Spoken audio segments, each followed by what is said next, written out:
আটা দিয়ে অসংখ্য ছিদ্রযুক্ত নরম তুলতুলে দারুণ মজার একটা নাস্তার রেসিপি শেয়ার করব। এই নাস্তাটা সকালের জন্য ঝটপটভাবে অল্প সময় তৈরি করে নিতে পারবেন।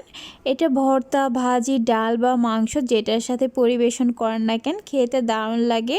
আর এই নাস্তাটা শুধু সকালে না, বিকেলের নাস্তার জন্য তৈরি করলে পরিবারের সবাই অনেক বেশি পছন্দ করবে আর মজা করে খাবে। আশা করছি আমার এই সহজ নাস্তার রেসিপিটি আপনাদের ভালো লাগবে। তো এই জন্য এখানে একটা মিক্সিং বলে 1 কাপ ময়দা নিয়ে নিচ্ছি। এরপর এর মধ্যে দিয়ে দিচ্ছি স্বাদ মতো লবণ, হাফ চা চামচ চিনি। এবারে চিনি আর লবণটাকে একটা হ্যান্ড মিক্স দিয়ে ময়দার সাথে ভালোভাবে মিশিয়ে নিব। এখন এর মধ্যে দিয়ে দিচ্ছি 1 চা চামচ বেকিং পাউডার। এবারে বেকিং পাউডারটাও ময়দার সাথে ভালোভাবে মিশিয়ে নিব। আর এখানে কিন্তু বেকিং সোডাটা দেওয়া যাবে না, বেকিং পাউডারটাই দিতে হবে।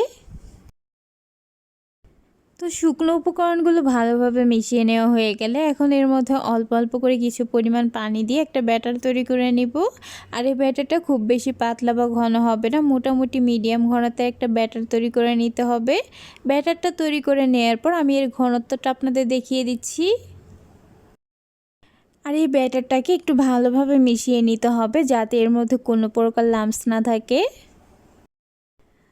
তো এই তো আমি এমন একটা মিডিয়াম ঘনত্বের ব্যাটার তৈরি করে নিয়েছি। আশা করছি আপনারা দেখে বুঝতে পারছেন এর ঘনত্বটা ঠিক কেমন হবে। এবার হচ্ছে ব্যাটারটাকে একটা সাইডে রেখে দিব।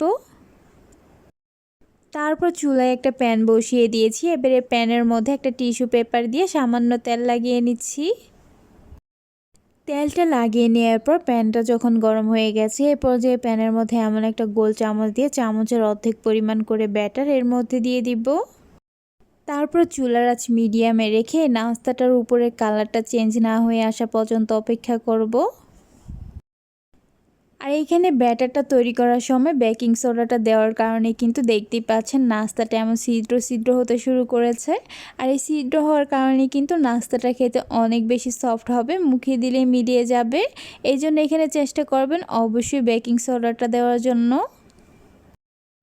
তো চুলার আঁচ মিডিয়ামে রেখে কিছুক্ষণ রেখে দেওয়ার পর নাস্তাটার উপরে কালারটা যখন এমন চেঞ্জ হয়ে গেছে এই পর্যায়ে এটাকে প্যান থেকে উঠিয়ে নিব।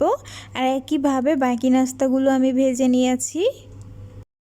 মাশাআল্লাহ দেখতেই পাচ্ছেন সবগুলো নাস্তাই অসংখ্য ছিদ্রযুক্ত হয়েছে আর খেতেও কিন্তু হয়েছে দারুণ মজার, অনেক বেশি নরম তুলতুলে, মুখে দিলে মিলিয়ে যাবে।